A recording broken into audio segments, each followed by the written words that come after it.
दोस्तों, छोटी बहन ने दी बड़ी बहन की बच्चे के लिए खातिर कुर्बानी। जो छोटी बहन थी उनने अपनी बहन की खातिर उसके बच्चे के लिए कुर्बानी दी। दोस्तों, वीडियो शुरू करने से पहले मैंने आपको पहले भी कहा था, मेरे चैनल को लाइक करो, शेयर करो, सब्सक्राइब करो। मैं आपके लिए इसी तरह अच्छी अच्छी कहानी लेकर आऊँगा और आपको अच्छी अच्छी कहानी सुनाता रहूँगा। आपका भी मनोरंजन होगा।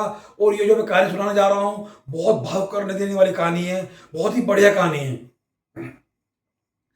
दोस्तों, मास्टर जी दीनानाथ, उनके दो बेटे थे। दीनानाथ मास्टर जी, उनके दो बेटे थे। बेटा कोई नहीं था। बेटा कोई नहीं था। वो स्कूल में, सरकारी स्कूल में पढ़ाते थे। पत्नी उनकी हाउस वाइफ थी। उनका एक बचपन का दोस्त, उनका बचपन का दोस्त जो उनके साथ पढ़ता था कॉलेज में, वो उद्योगपति था। वो दिल्ली रहते थे। और मास्टर दीनानाथ उत्तराखंड के देहरादून शहर में रहते थे। उनके दो लड़कियां थी। और जो उनका दोस्त था, उनके दो लड़के और एक बेटी थी। दो लड़के एक लड़की थी। तो दोस्तों, कहानी शुरू होती है। जो उनका दोस्त था मनीराम, सेठ मनीराम कहते थे उनको।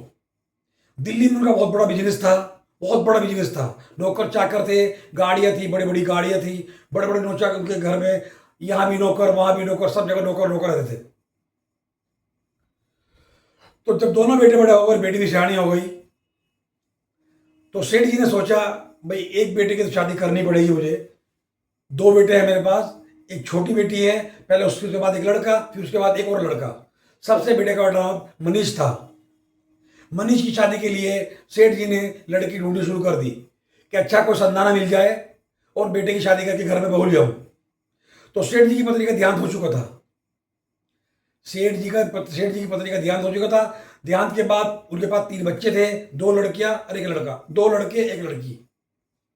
तो सबसे बड़े बेटे का नाम मनीष था। उसकी शादी के लिए वे लड़की ढूंढने लगे। उन्होंने अखबारों में भी निकलवाया, क्योंकि सेठ थे, उद्योगपति थे, कि हमें लड़की अच्छी चाहिए, पढ़ी लिखी और बहुत बढ़िया घरेलू लड़की चाहिए, कोई फैशन में ना हो संस्कारी हो, घर संभालने वाली हो। तो ऐसे ही माहौल चलता रहा, फैक्ट्री चलती रही, दोनों भाई फैक्ट्री जाते थे, काम करते थे। और उनकी छोटी बहन कॉलेज जाती थी, पढ़ती थी। बहन ने 12th के बाद 12 में बायोलॉजी ले रखी थी। उसकी उसकी तमन्ना थी, मैं डॉक्टर बनूंगी, लेडीज डॉक्टर। उसका नाम प्रिया था। प्रिया पढ़ाई कर रही थी। उसके पास बायोलॉजी, केमिस्ट्री, फिजिक्स तीनों सब्जेक्ट थे। उसका एमबीबीएस डॉक्टर बनने का दिली तमन्ना थी और पढ़ाई में बहुत अच्छी थी। मतलब बहुत अच्छी पढ़ाई में थी और बहुत अच्छे नंबरों से पढ़ते थे, बहुत अच्छे नंबरों से पास आती थी वो हर साल। तो सेठ जी ने, जो बीच के बचोली होते हैं, दोस्त यार भी होते हैं, संबंध वाले भी होते हैं, ताल्लुकात भी होती हैं, उन्होंने उन्होंने बताया कि भाई देहरादून में, उत्तराखंड में, मेरी नज़र में, मेरे रिश्तेदारों में एक परिवार है, उनके दो लड़की हैं, सुंदर है, सुशील हैं। अगर आप कहो तो मैं माँ बात चलाऊं। उसने ठीक है, आप एक बार घुमा लो देहरादून। देहरादून जाके, यानी सेठ जी थे दिल्ली में रहने वाले, और जो मास्टर जी थे वो देहरादून के रहने वाले, जिनकी दो बेटियां हैं। मास्टर जी दीनानाथ, वो दो बेटियां सरकारी स्कूल में मुलाजिम हैं, थे वे। उनकी पत्नी थी, दो बेटे थे। तो उनको लेके दिल्ली से, अपने घर की गाड़ी थी उनकी, सेठ थे, उद्योगपति थे, और वो देहरादून चले गए। जिस कॉलोनी में देहरादून में ले जाना था उनको, वहां चले गए लेके, और जिस घर में जाना था वहां चले गए। उन्होंने उनकी आवभगत करी, सेठ जी की। और उन्होंने कहा, भाई लड़की दिखाओ, मैं आपकी जो लड़की है। उस घर में एक ही लड़की थी, उनकी कोई और बच्चा नहीं था, एक ही लड़की थी। लड़की चाय लेकर सबके सामने आती है महफिल में।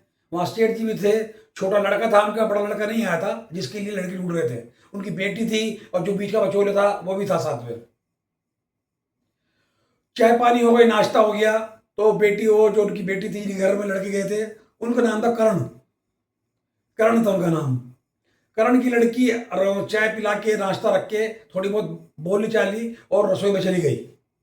और रसोई में जाने के बाद पीछे पीछे जो सेठ जी की लड़की थी वो भी चली गई उनके पीछे पीछे। रसोई में जाके दोनों बातें करने लगी। उनने पूछा, भाई आप क्या पढ़ती हो, क्या करती हो, कितना पढ़ी हो, कौन से कॉलेज से पढ़ी हो, आपके पापा तो मुलाजिम है, आपके पापा तो टीचर है सरकारी, आपकी मम्मी क्या करती है। उसने बताया कि मेरी मम्मी तो हाउस वाइफ है। और घर ही में रहती है। मेरे पापा सरकारी टीचर हैं और कुछ दिनों में रिटायर होने वाले हैं। उनकी बात बनी, लेकिन उस लड़की को, जो सेठ दिल्ली वाला सेठ जी की लड़की थी, उसको कुछ लड़की के लक्षण ठीक नहीं लगे और उसको वो भाई नहीं। बातचीत करके वापस आ गई, बैठ गई। बैठने को उठने के बाद थोड़ी देर, 1 घंटा 2 घंटा वहां लगाया उन्होंने। लगाने के बाद उन्होंने उनको कह दिया, भाई हम अपने घर जाकर आपको बता देंगे कि लड़की हमें पसंद है ये नहीं है। उन्होंने भी कहा ठीक है जी, आप घर जाके बता देना। सब बात हो गई, वो बाहर छोड़ना है उनको, बाहर छोड़ना है। जिनकी लड़की थी देखने आए थे वो बाहर छोड़ना है सेठ जी को, मेहमानों के साथ। बचोले भी साथ था। जैसे ही वो बाहर निकलते हैं उनके घर से, जैसे ही दिल्ली वाले सेठ जी घर से बाहर निकलते हैं, तो सामने से वो दीनानाथ मास्टर जी, उनके बचपन के दोस्त के साथ पढ़े हुए थे, वो अपने घर से बाहर निकल रहे थे। उनकी नजर उनमें पड़ी, उनकी नजर उनमें पड़ी। दोनों एक दूसरे को पहचान गए। दीनानाथ जी आप? उन्होंने कहा सेठ जी आप क्या, आप यहाँ क्या कर रहे हो? कि उन्होंने फिर बताया कि यार मुझे बड़ी खुश हुई, मैं 20 साल बाद आपसे मिला हूँ। बचपन के दोस्त हम पढ़े लिखे हैं, दोस्त साथ पढ़े हैं, साथ भी। दीनानाथ जो मैडम, जो उनकी पत्नी थी दीनानाथ की, मास्टर जी की, उनकी पत्नी भी उसी स्कूल में पढ़ती थी जिसमें तीनों पढ़े हैं। ये दोनों पढ़ते थे बचपन में, तीनों एक स्कूल में पढ़ते थे। दीनानाथ मास्टर जी की पत्नी भी, दीनानाथ भी, और दिल्ली वाले सेठ जी भी। 12th तक साथ पढ़ी उन्होंने। फिर मास्टर जी, दीनानाथ मास्टर जी पढ़ते पढ़ते टीचर बन गए, सरकारी स्कूल बन गया, नौकरी लग गई। वो करते रहे, जीवन बिताते रहे। वो अपने घर ले गए उनको और बड़े खुश हुए। दीनानाथ जी की पत्नी थी, उन्होंने पहचाना, उन्होंने भाई साहब क्या हाल है आपके? बहुत दोनों अच्छी तरह मिल गए। गए थे वहां पे और चले गए वहां पे, वो अपने घर चले गए। ठीक है, उन्होंने कहा बैठो। उन्होंने आओ भगत की। अब यहाँ कैसा आए थे कि हमें यहाँ पे अपने बड़े बेटे के लिए लड़की तलाश कर रहा है, तो लड़की इनके सामने, तुम्हारे जो घर है इनके यहाँ लड़की देखने आए थे।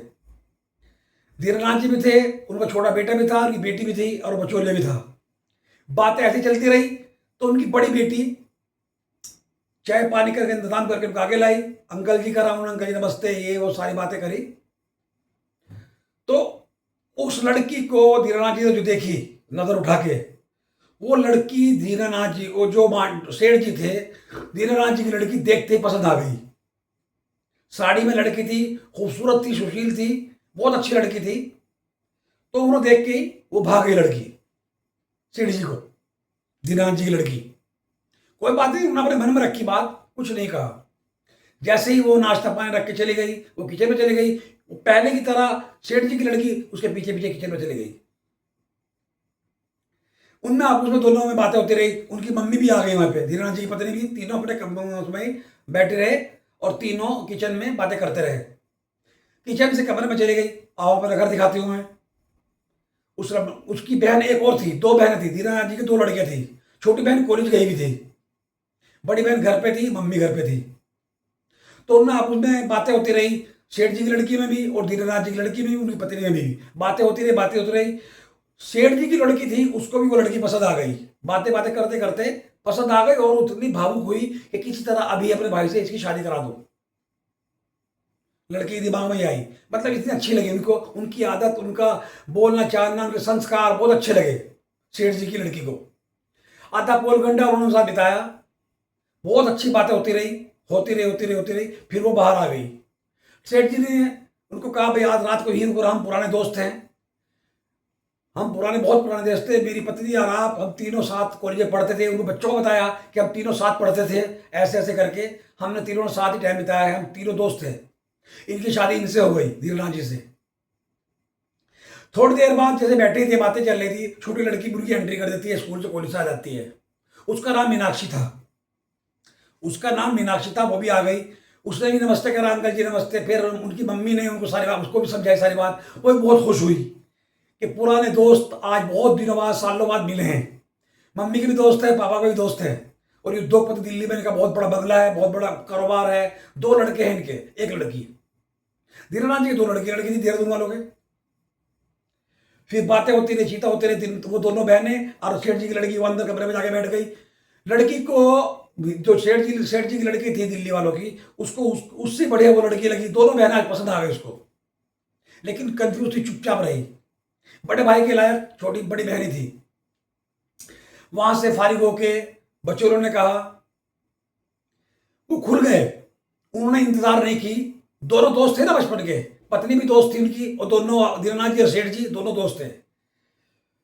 उन्होंने ये कहा कि दीनानाथ जी, अपनी बड़ी बेटी की हमें फोटो दे दो, हम अपने घर ले जाके, हमें आपकी बेटी, हम अभी कह रहे हैं हमें आपकी बेटी बहुत पसंद है, हम घर ले जाके अपने बेटे को दिखाएंगे। दीनानाथ जी कहा, नहीं भाई, आप कहाँ और मैं कहाँ, मैं एक मामूली सा टीचर, सरकारी वो भी, और आप आलिशान महलों में रहने वाले उद्योगपति आदमी, दिल्ली में रहने वाले, मेरा कहाँ से आपका जोड़ मिल जाएगा। दीनानाथ जी ये बोला। सेठ जी ने कहा, सेठ जी खुले में थे, बचपन से उनके साथ पढ़े लिखे थे, कि आप ऐसी बातें क्यों कर रहे हो? ठीक है, हम 20 साल बाद मिले हैं, जितने साल बाद मिले हैं, लेकिन हम दोनों साथ रहे हैं, हमने 12th तक साथ पढ़ा है, तीनों ने एक कॉलेज में पढ़ा है, आपको मेरा नेचर पता है, मुझे आपके नेचर पता है, मुझे आपकी बड़ी लड़की पसंद आ गई अपने बेटे के लिए, देखने के लिए मैं सामने आता, लेकिन हमें वो लड़की पसंद भी नहीं आई, ना हम करने, और हमें आपकी बेटी पसंद आ गई, उसका फोटो दे दो। पत्नी की, जो दीनानाथ की पत्नी थी, उसके खुशी के मारे आंखों में आंसू आने लगे कि मेरी बेटी का इतने बड़े घर से रिश्ता मांग रहे हैं, इतने बड़े घर वाले। वो चुपचाप मुस्कुराते हुए कुर्सी पर चली गई और ऐसे करने लगे, छोटी बेटी को चुप ऐसे करने लगे। छोटी बेटी को बताया कि तुम बड़ी बहन की, अपनी बेटी दूसरी बड़ी बेटी को कहा कि तुम्हारे रिश्ता मांग रहे हैं ये। दोनों बहनें आपस में खुश होती रही। तो उन्होंने बहुत खुश हुए, दोनों दोनों बेटियां और माँ बहुत खुश हुई। खुश होने के बाद उन्होंने कहा तुम्हारा फोटो मांग रहे हैं। छोटी लड़की ने अपनी बड़ी बहन का फोटो उनके हवाले कर दिया, अंकल के हवाले कर दिया। खैर, बातें चीतें होने के बाद सेठ जी, उनका परिवार, जो उनकी बेटी थी, जो बचोले था, उनका बेटा था, सब गाड़ी में बैठ के दिल्ली पहुंच गए। फोटो साथ ले लिया। फोटो बड़े लड़के को दिखाया, घर गए, शाम को घर से, फैक्ट्री से जो उनका बड़ा बेटा था वो आता है और फोटो को दिखाता है। फोटो देखा नहीं, उसके छोटे भाई ने उनके कमरे में टेबल पर फोटो रख दिया, डायरेक्ट ना दिखा के बड़े भाई के कमरे में टेबल पर फोटो रख दिया कि अपना नजर पड़ेगी। अब जैसे ही बड़े भाई वहां से आए, फैक्ट्री से, अपने कमरे में गए, चेंज किया, चेंज करने के बाद देखा मेरे बेड पे फोटो रखा है किसी लड़की का। अब फोटो उठा के देखा, उन्हें एकदम वो भावुक हो गए और लड़की उनको पसंद आने लगी कि लड़की का फोटो कहाँ से आया, कौन लड़की है ये, और बड़ी सुंदर है, बड़ी सुशील है। फिर छोटा भाई एंट्री करता है, अंदर आ जाता है कि भैया कैसी लगी भाभी होने वाली। वो मजाक मत कर, कैसी भाभी, कौन भाभी, क्या है, क्या आ रही, ऐसे करने लगा कि नहीं, एक नज़र में आपको अच्छी लग गई ना हमारी होने वाली भाभी, ऐसे कहने लगा वो। दोनों भाइयों में गप्पे सप्पे होने लगी कि भैया बताओ लड़की कैसी है, कि ठीक है कि पापा ने आपके लिए डिसाइड कर ली ये लड़की, और पापा के दोस्त की लड़की है, देहरादून में रहते हैं उत्तराखंड में। तो मुस्कुराने लगे। मुस्कुराने से ये पता लगता है कि उसकी मर्जी है, रजामंदी है। वो फोटो लेके सीधा पापा के पास गया। पापा ने छोटे भाई पापा के पास गया। पापा ने कहा क्या हुआ, कि मैंने बड़े भैया की फोटो इस तरह मैंने बेड पर रखी थी और वो देख के उसे भावुक हो गए, उनको लड़की पसंद है, उनके इशारे से लगता है कि वो लड़की पसंद है। तो छोटे भाई ने और पापा ने विचार करा कि भाई कल को क्यों छोड़े, खुशी का माहौल है, और सुबह को ही उनको फोन करते हैं। सबसे पहले बचोले को बुलाया गया, जो बचोले था बीच में, जो सेटिंग कराने वाला था, वो भी आ गए बचौलिया वाले। सुबह आ गए, 11 बजते ही उनके घर फोन मिलाया गया। दीनानाथ जी ने फोन उठाया, आप उसमें उनकी दुआ सलाम हुई, नमस्कार हुआ।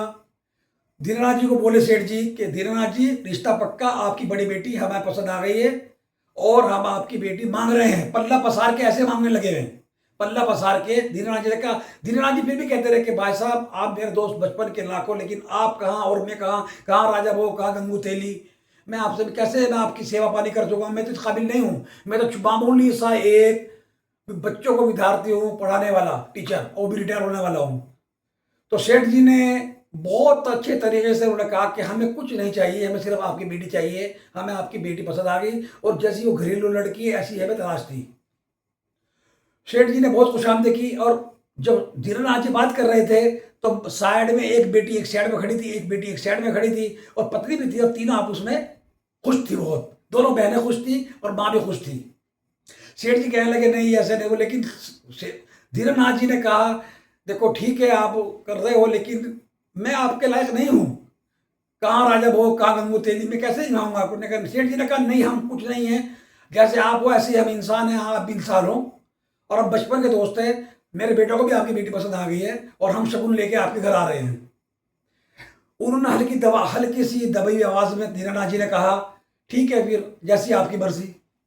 2-4 दिन के बाद सेठ जी ने दिल्ली से 4-5 फलों की टोकरियां बनवाई, मिठाई के डब्बे लिए, बहुत कुछ लिया। लड़की के लिए साड़ी ली, उसकी माँ के साड़ी ली, उसकी बहन के लिए बहुत अच्छे अच्छे सूट लिए, बहुत मतलब धूपपति थे।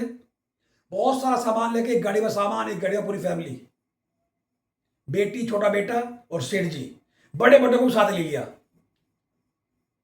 बड़े बेटों को, दोनों बेटों को, एक बेटी को, सेठ जी, बचौलिया और सामान। दोनों गाड़ियां देहरादून पहुंची है।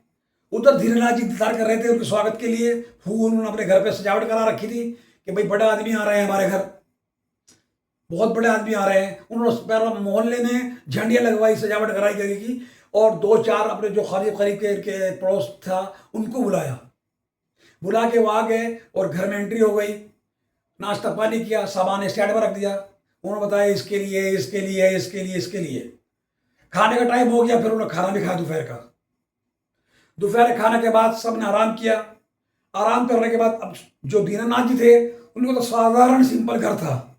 वहाँ ये नहीं थी कि एसी लग रही है, कूलर चल रहे हैं, ऐसे नहीं, सादगी के साथ रहते थे क्योंकि टीचर थे, लेकिन सज्जन आदमी थे। पत्नी भी बहुत उनकी बहुत अच्छी, पूरे मोहल्ले में उनकी सब तारीफ करते थे कि परिवार हो तो ऐसा हो। शाम हो गई, शाम को नाश्ता पानी किया। उन्होंने कहा भाई दीनानाथ जी आप इजाज़त दीजिए। फिर उन्होंने थोड़ी देर के लिए उस लड़की को बुलाया और अपने बड़े बेटे को एक कमरे में उन्होंने बिठा दिया। उनसे वो लड़का, उनका बड़ा वाला, बहुत शर्मिला था। जो बड़ा बेटा था करण, वो बहुत शर्मिला था। खैर उन्होंने दबी आवाज़ में उससे कुछ पूछा, उस लड़की ने भी पूछा। दोनों हंसते मुस्कुराते रहे। 15-20 मिनट के बाद वो दोनों वापस आ गए। और सेठ जी की मतलब मन में अंदर ही अंदर भावुक हो रहे थे कि किसी तरह शादी हो जाए। सेठ जी भी बहुत जल्दी में थे क्योंकि घर में कोई नहीं थी, नौकरानी है, ये बेटी पढ़ने जाती थी। अब दीनानाथ जी सोच रहे हैं अभी कि आए हैं तो हम क्या इनको पेश करें। उन्होंने कहा फिक्र करने की जरूरत नहीं है, जैसा तुम्हारा घर ऐसा ही मेरा घर। मुझे कुछ नहीं चाहिए, आपकी बेटी चाहिए। पल्ला पसार के मांग रहा हूं आपकी बेटी में, मुझे अपनी बड़ी बेटी मेरे पल्ले में, झोले में घेर दो। दीनानाथ जी की पत्नी भी खुशी के आंसू आने लगे और फिर उन्होंने उस लड़की को शगुन के तौर पे उसका रोका कर लिया। दिल्ली आ गए। दिल्ली आने के बाद घर में विचार किया। छोटी बेटी बड़ी खुश थी कि मुझे इतनी बड़े भाभी मिल रही है। कुछ दिनों बाद ही उन्होंने मुहूर्त निकलवा के दोनों की शादी करा दी। बारात वहां गई। उन्होंने बारात वहां नहीं बुलाई उनके, वो दीनानाथ जी ने दिल्ली में आके बैंक्वेट हॉल बुक किया। उन्होंने अपनी बेटी की शादी दिल्ली में की। अगले दिन उनका प्रोग्राम हो था, धूमधाम से शादी हो गई, बहुत धूमधाम से शादी हो गई। शादी होने के बाद ऐसी खुशी में घर में खुशी आ गई और उनके नौकर चाकर थे बड़े खुश थे। और वो जो उनकी बहू थी बन गई, बड़ी बेटी दीनानाथ जी बड़ी बेटी, वो खुश थी। और नाश्ता टाइम पे देना बाबूजी को, सेठ जी को, मतलब पापा को, खाना टाइम पे देना, दवाई टाइम पे देना, बहुत ही उनकी मन में उसको भाग गई थी कि बहुत अच्छी है। और जो उनका देवर था छोटा बेटा, वो अपनी भाभी से बहुत प्यार करता था। ऐसे चलता रहा ऐसे ही। जो छोटी बहन थी दीनानाथ जी की, वो छोटे बेटे को पसंद आ गई और छोटी बेटी को उनकी दीनानाथ जी की उनका बेटा पसंद आ गया। लेकिन पता किसी को नहीं है कि दोनों आपस में प्यार करते हैं। सेठ जी का छोटा बेटा और दीनानाथ जी की छोटी बेटी दोनों आपस में, वो आती रहती थी अपनी बहन के। साल गुजर गया, 1.5 साल गुजर गया, वो दोनों आपस में प्यार करने लगे। एक दूसरे को बहुत, एक दूसरे के करीब आ गए। वो दोनों एक दूसरे के बहुत करीब आ गए और एक दूसरे को प्यार करने लगे। उसके बाद सेठ जी को पोता होता है, बहू को एक लड़का हो गया। सेठ जी बड़े खुश थे। दीनानाथ जी भी उनके घर में आए अपने नवासे को देखने। मेरा धोता हुआ है, मैं धोते को देख के आऊँगा। पूरी फैमिली आई, लड़की थी साथ। वो उससे गुट अपने भांजे को बहुत प्यार करने लगी। प्यार करने के बाद जो उनका छोटा बेटा था उससे बातें करने लगी। वो तो पहले से उनका प्यार बन चुका था, दोनों का कंप्लीट, दोनों का प्यार हो चुका था। जो बड़ी बहन थी, जब उसकी बेटा हो गया, बेटा होने के बाद बेटा महीने का 2-3 महीने का था, हो गया। अचानक जो खुशियां थी उनकी खुशियां गम में बदलने लगी। होता क्या है, जो बड़ा भाई था, उनकी पत्नी और बेटा, उनका कहीं जाने का प्रोग्राम था, घूमने का। दोनों पति पत्नी और बच्चे को लेके, जब 3-4 महीने का बच्चा हो गया था कि हम कहीं घूम के आएंगे। जैसे ही बड़ी बहू बच्चे को लेके जिन्ने से उतर रही थी, उसका पैर फिसला और बच्चे समेत वो नीचे गिरती चली गई। जिन्ने पे ऊपर से सीना कम से कम 15-20 पैड वो सीना था, और उलटती पुलटती, बच्चा उलटता पुलटता, बहू भी उलटती पुलटती नीचे गिर गई, और जाके उसकी माथे में सर लगा, सर में जो फर्श था वहां पे उसका माथा लगा वहां पे, और खून खून हो गई, बेहोश हो गई। जो खुशियां थी वो माथे में बदल गई। आनन फानन इमरजेंसी में एम्बुलेंस बुलाई गई, उसको डॉक्टर के यहाँ बड़े अस्पताल में, जो अच्छे से अच्छा अस्पताल था, वहां पे एडमिट करा दी गई। हाँ ठीक है, ठीक रहा कि बच्चों को कोई चोट नहीं, बच्चा वहीं रुक गया था जहां से वो गिर गई, बच्चा वहीं रुक गया। मतलब बच्चा छोटा था, जैसे उन्होंने साइड में रख था ना, वो साइड में रह गया, बच्चा नहीं गिरा। बहू गिर गई, बहू के बहुत चोट आई तो डॉक्टर के ले गए। डॉक्टर ने कहा कि गंभीर हालत है, इनका ऑपरेशन करना पड़ेगा। जैसे ही ऑपरेशन के लिए तैयारी कर रहे थे डॉक्टर, उस डॉक्टर को बोला, उस डॉक्टर को बोला, उसका खून बहुत बह चुका था। डॉक्टर ने कहा खून इसके अंदर निकल रहा है, रुक नहीं रहा है किसी भी तरह से, हमने बहुत कोशिश कर ली। उधर से देहरादून से उनके पापा को फोन कर दिया गया, धीरेनाथ जी को, उनकी बेटी पत्नी उधर से वो चल पड़े। पूरा दिन गुजर गया, पूरी रात गुजर गया, अगला दिन हो गया। जो डॉक्टर इकट्ठे हो रहे थे, बड़े बड़े डॉक्टर थे, सेठ थे, तो बड़े लोग थे, उनके यहाँ तो स्टैंडर्ड केक से डॉक्टर आते हैं, लेकिन खून नहीं रुक रहा था बिल्कुल भी, और दिमाग में बहुत जबरदस्त चोट लगी थी, नहीं रुका। अगले दिन शाम को धीरेनाथ जी भी आ गए, अपने पत्नी, उनकी पत्नी को भी आ गई, उनकी छोटी बेटी भी आ गई, तीनों अपने बच्ची से मिले, उनसे बोली, वो अपनी माँ से भी, अपने पापा से भी, अपनी बहन से भी अच्छी तरह बोली।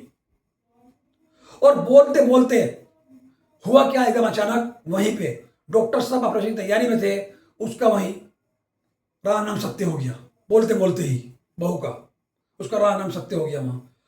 उसके बाद तो जो खुशी का माहौल था वो हमें बदल गया, बहुत परेशान। डॉक्टर का हाथ पैर फूल गया कि अभी तो ठीक थी, क्या हुआ इसको। सारी उधर की फैमिली बहुत परेशान, जबरदस्त परेशान। डॉक्टर ने कहा, आई एम सॉरी, हम कुछ नहीं कर पा सके आपकी बेटी बहू के लिए, लेकिन खून रुकने का नाम नहीं रुक रहा था। खून सारा निकलने के बावजूद, उसके बाद भी आपके सामने है, हमने बहुत कोशिश की, लेकिन आई एम सॉरी, हम इसको बचा नहीं पाए। होने कौन डाल सकता है। सेठ जी ने कहा, भाई आपकी कोई गलती नहीं, बस भगवान को इस तरह मंजूर था। तो बहू की डेड बॉडी घर ले गए कोठी पे, उसका अंतिम, उसके पापा वही थे, मम्मी भी वही थी, छोटी बहन भी वही थी। तो उसकी बॉडी का जो भी उनके रिवाज होते हैं, अंतिम संस्कार कर दिया गया बॉडी बहू का। अब जो बड़ा बेटा था वो एकदम टेंशन में आ गया, और बहुत अब रोने लगा, अफसोस करने लगा, अकेला कमरे में रहने लगा। अब वो सेठ जी और उसकी माँ, उसके पापा धीरेनाथ जी उसी घर में रहते रहे। बच्चे को उसकी मौसी ने संभालना शुरू कर दिया, जो धीरेनाथ जी की छोटी बेटी थी, बच्चे को उसकी मौसी ने संभालना शुरू कर दिया। अब वो बोतल से दूध पिलाती थी। कुछ दिन गुजरते रहे, महीना गुजरा, 2-3 महीने गुजर गए इस तरह ही। खैर थोड़ा थोड़ा धीरे धीरे सब्र आने लगा सबको, उन फैमिली को भी, उस फैमिली को भी, दोनों को सब्र आने लगा।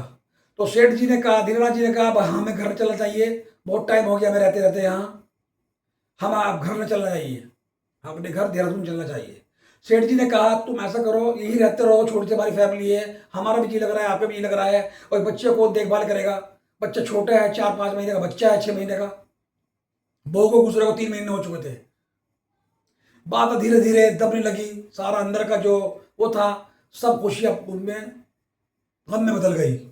धीरेनाथ जी ने कहा, नहीं हमारा घर भी अकेला है। फिर सेठ जी ने कहा, ठीक है धीरेनाथ जी, आपकी जैसी मर्जी चले जाओ आप, लेकिन अपनी छोटी बेटी को ही छोड़ दो, क्योंकि ये बच्चे की एक मौसी है, मौसी बन के ये पालती रहेगी इसको। उनको ये नहीं पता कि छोटे बेटे में इसमें बहुत प्यार हो गया, और जबरदस्त वाला प्यार हो गया धीरेनाथ जी की बेटी में, और उनके बेटे में सेठ जी के, दोनों प्यार करने लगे। उनके बड़े बड़े ख्वाब थे, बड़े बड़े सपने थे, लेकिन सपने वो जब बेकार हो गए, क्योंकि बड़ी बहन की डेथ हो चुकी थी। उसके बाद छोटा भाई भी गमगीन, और वो बहन उसकी छोटी, उसको दूध पिलाती थी बच्चे को बोतल से, उसको परवरिश करने लगी। ऐसे ही करते करते 8-9 महीने गुजर गए, ऐसे ही करते करते 8-9 महीने गुजर गए। अब सेठ जी सोचने लगे कि अब क्या होना चाहिए, ये बच्चा छोटा है, बेटा भी मेरा बेकार, उसने बड़े बेटे ने फैक्ट्री जाना बंद कर दिया, वो टेंशन में हो गया। फिर एक दिन मौका निकाल के सेठ जी ने बड़े बेटे से बात करी कि बेटा मैं ये चाहता हूँ, सेठ जी की दूसरी बेटी है, तू इसे शादी कर ले, तेरा घर बच जाएगा, और कोई आएगी वो बच्चा नहीं पालेगी, ये मौसी है, सगी सगी मौसी है, सौतेली माँ नहीं है ये। सौतेली माँ तो सौतेली माँ होती है, ये सगी मौसी है, ये मैंने बच्चा समझ के पाल लेगी। उसने कहा, पापा मुझे ठीक है, 2-4 दिन सोचने का मौका दो। फिर अलग से सेठ जी ने धीरेनाथ की छोटी बेटी से अलग से बात की, बेटा मैं आपसे इस तरह करना चाहता हूँ, आप इस तरह कर लो। अब वो चुप, हक की तक ऊपर के सांस ऊपर, नीचे के सांस नीचे। वो सोचने लगी मैं तो प्यार उससे करती हूँ, अब इससे क्या किस तरह बात बताऊँ उनको। उधर सेठ जी ने देहरादून फोन मिलाया धीरेनाथ जी को, क्या धीरेनाथ जी मैं आपसे मिलना चाहता हूँ, आपको तो मैं आ जाऊँ या आप आ जाओ, यहाँ पे फोन पे बातें होने वाली नहीं है। धीरेनाथ जी ने कहा चलो हम कल को आ रहे हैं, दोनों मियाँ बीवी पति पत्नी दोनों गाड़ी करके दिल्ली आ गए। उन्होंने बड़ी आसानी से आराम से अच्छे लहजे में उनसे बात करी। धीरेनाथ जी को और उसकी पत्नी को कुछ नहीं पता था कि मेरी छोटी बेटी इनके छोटे बेटे से प्यार करती है, कुछ नहीं पता था, बिल्कुल भी नहीं पता था। छोटे बेटे को पता लगता है कि पापा इस तरह कह रहे हैं, वो भी सदमे में कि मेरे प्यार क्या होगा मेरे प्यार का। और छोटी बेटी सोच रही है मेरे प्यार का क्या होगा, और बच्चे को देख रही है, उसकी तरफ देखती है, अपने भांजे की तरफ देखती है तो दया आती है। और जीजा को देखती है, जीजा बहुत सुशील थे, उसके बहुत बहुत समझदार थे, कुछ नहीं कह पाई, वो कुछ नहीं कह पाई, उनने खुल के कोई बात करी नहीं। फिर सेठ जी ने दीनानाथ जी से बात करी कि दीनानाथ जी हमारे घर में ये मशवरा बनी है कि आपकी छोटी बेटी है, आप हमारे बड़े बेटे से इसकी शादी कर दो, ये मौसी है इसकी, बच्चे को ये परवरिश कर लेगी, सौतेली माँ नहीं है, सगी मौसी है। अगर सौतेली माँ आएगी वो इसकी देखभाल नहीं करनी, ये सगी मौसी है, इसका ध्यान रखेगी, इसकी परवरिश करेगी। कुछ देर के लिए दीनानाथ जी भी उनकी पत्नी भी सोचने लगी, लेकिन उन्होंने भी सोचा, उन्होंने दिमाग लगाया कि भाई हाँ बात तो ठीक कह रहे हैं, सौतेली माँ आएगी वो बच्चे को पाल नहीं पाएगी, ये सगी मौसी है, ये इस बच्चे को एक्सेप्ट कर लेगी और परवरिश करेगी इसकी। दोस्तों कहानी बहुत सुनने वाली है, देखने वाली है और भावुक करने वाली है। दोस्तों मैं फिर बीच में रुक के आपसे कह रहा हूं, इस कहानी को सुनोगे आप, आपका अंदर से भावुक हो जाओगे और दिल खुश हो जाएगा आपको सुन के। इतनी गमगीन कहानी है उत्तराखंड की और दिल्ली की। तो मेरे चैनल को सपोर्ट करो, मुझे भी सपोर्ट करो, मेरा हौसला अफजाई करो, मेरे चैनल को लाइक करो, शेयर करो, सब्सक्राइब करो, और इस वीडियो को शेयर करना दबा के अपने रिश्तेदारों में। बहुत ही बढ़िया कहानी लिखी है आपके लिए, इस तरह की कहानी लाता रहूंगा और सुनाता रहूंगा आपको कहानियां। दोनों की परिवारों की मशवरा हो गई कि चलो ठीक है, मुहूर्त निकलवा के इनकी शादी कर देते हैं।